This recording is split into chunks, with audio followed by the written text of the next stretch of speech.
অন্ধ্রপ্রদেশের গণ্ডি ছাড়িয়ে বার্ড ফ্লুর হানা এবার আর এক রাজ্যে। মহারাষ্ট্রের 6টি জেলার পৃথক পৃথক জায়গায় বার্ড ফ্লু সংক্রমণের খবর মিলেছে। ওইসব এলাকার 5 কিলোমিটার ব্যাসার্ধের মধ্যে সব মুরগি মেরে ফেলার নির্দেশ দিয়েছে প্রশাসন। সংশ্লিষ্ট এলাকায় মুরগির সমস্ত ডিম ও মুরগির খাবার নষ্ট করে দেওয়া হচ্ছে। শেষ পাওয়া খবর অনুযায়ী এখনো পর্যন্ত 7,000-এর বেশি কালিং বা মুরগি নিধন হয়েছে মহারাষ্ট্রে। সেখানে প্রায় 2,500 ডিম নষ্ট করা হয়েছে। অন্যদিকে অন্ধ্রপ্রদেশে আরও জাঁকিয়ে বসছে বার্ড ফ্লু আতঙ্ক। পূর্ব গোদাবরী জেলায় লক্ষাধিক মুরগির মৃত্যু হয়েছে বার্ড ফ্লুতেই, নিশ্চিত করেছে National Institute of High Security Animal Diseases. যে এলাকা থেকে বার্ড ফ্লু সংক্রমণ ছড়িয়েছে সেখান থেকে প্রথম 1 কিলোমিটার ব্যাসার্ধের এলাকাকে রেড জোন ঘোষণা করা হয়েছে। রেড জোনে ডিম ও মাংস খাওয়া নিষিদ্ধ করেছে অন্ধ্রপ্রদেশ সরকার। ওই এলাকায় পোল্ট্রিজাত পণ্য নিয়ে যাওয়া থেকে শুরু করে যাবতীয় গতিবিধিতে রাশ টানা হয়েছে।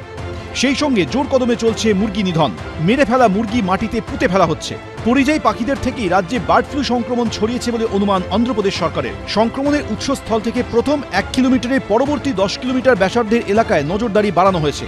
সেখানে গতিবিধিতে রাশ টানা না হলেও ডিম ও চিকেন খাওয়া নিষিদ্ধ করা হয়েছে। 65টি মেডিকেল টিম গঠন করে চলছে নজরদারি। অন্ধ্রপ্রদেশের 3টি জেলার 4টি এলাকাকে বায়ো সিকিউরিটি জোনের মধ্যে ফেলা হয়েছে। ডিমগুলো আমাদের দিক থেকে খেতে কোনো অসুবিধা নেই, কিন্তু সেই ডিমটাকে ভালো করে ধুয়ে নিতে হবে এবং যখন ডিমটা হ্যান্ডেল করা হচ্ছে সে তারপরে আগে বা পরে দুটোই ভালো করে হাতটা ধুয়ে নিতে হবে। তাহলে কিন্তু আমাদের এই বার্ড ফ্লু নিয়ে টেনশনের কোনো কারণ থাকবে না। একটা পোলট্রিতে একটা যদি জীবাণুটা ঢুকলো সেটা খুব তাড়াতাড়ি কিন্তু একটা পাখি থেকে আরেকটা পাখিতে, একটা মুরগি থেকে আরেকটা মুরগিতে ছড়িয়ে যায়। সেই ড্রপলেটস দিয়েই ছড়ায়। ওদের দেখবেন যে মুরগিগুলো নাকের থেকে একটু একটু হয়তো ভিজা ভিজা ডেভেলপ করছে, তো সেখান থেকেও কিন্তু ওদের যে শ্বাস প্রশ্বাস তাতেও কিন্তু ওরা ওইভাবে ছড়াতে পারে। অন্ধ্রপ্রদেশ আর মহারাষ্ট্র এই দুই রাজ্যের মাঝে অবস্থিত তেলেঙ্গানা। প্রতিবেশী দুই রাজ্যে বার্ড ফ্লু সংক্রমণে অসতি সংকেত দেখছে সেখানকার প্রশাসন। তেলেঙ্গানার অন্ধ্রপ্রদেশ সীমানায় 24টি চেকপোস্ট বসিয়ে চলছে নজরদারি। হাই অ্যালার্ট জারি করেছে সেখানকার প্রশাসন।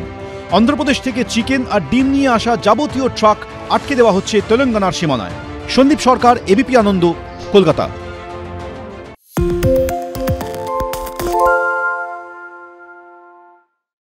সত্য অন্তহীন, সত্যের খোঁজও তাই, সত্য সন্ধানে তাই আমরা অক্লান্ত, অকুতভয়। এবিপি আনন্দ নতুন ভাবনার প্রতীক, যা মনে মুক্ত, তথ্যে যুক্ত এবং যাবতীয় সীমানার বাঁধন থেকে মুক্ত।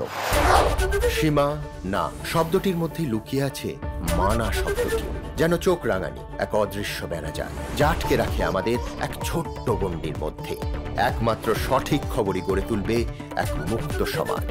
সেই জগৎ গড়ার লক্ষ্যে কোনো সীমানার ঠুকুটি আমরা মানব না। এবিপি আনন্দ এগিয়ে থাকে, এগিয়ে রাখে।